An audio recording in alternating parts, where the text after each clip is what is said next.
I mean, it's that old cliche. How often do you need to see the dentist? And it was always, you have to see the dentist every 6 months. I don't think one needs to be as rigid as that. You get different risk profile patients, and some patients don't need to go and see the dentist that often. But if you are a patient that had a few cavities in your mouth, if your mouth bleeds, go and see the dentist primarily first. And if you're too scared of the dentist, in my view, go and see at least a hygienist, which will already then channel you then to say, okay, yes, go and see the dentist. And we do see patients, we oral medicine specialists, oral medicine and periodontist specialists like us, we do see a lot of patients that say they've gone online, they've done a search, and they found that our profession, the periodontists, are the people they need to see. Their gums are bleeding, so they make an appointment straight away and get in touch with one of us.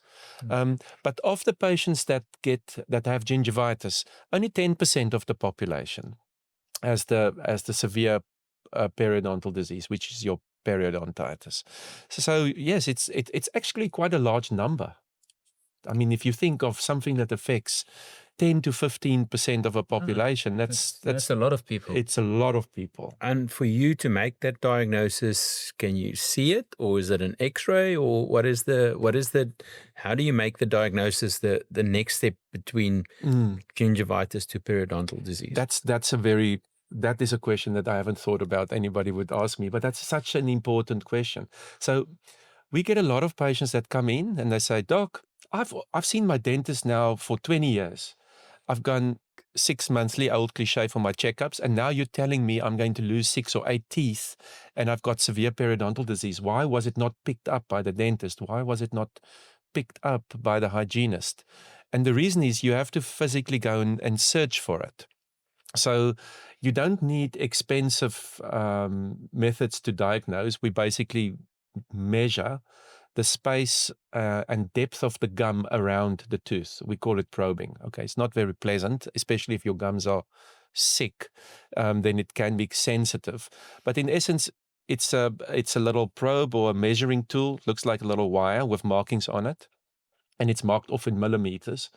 And if the depth of the gum around the tooth exceeds a threshold of 3 millimeters, then you've got signs of periodontal disease or periodontal breakdown.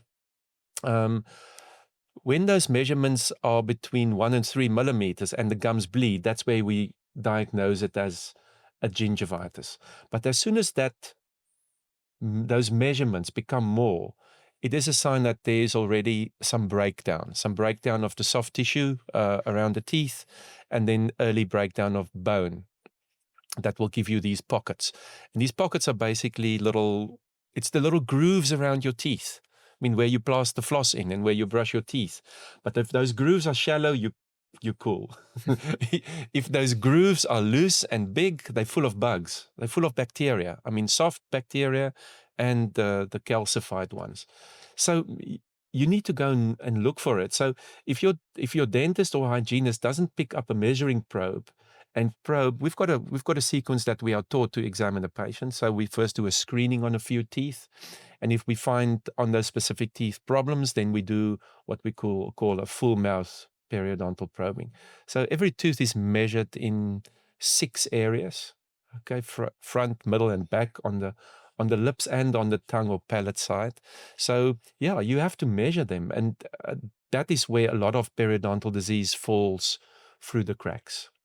Unfortunately, there's a lot of practitioners that don't do that as part of their general oral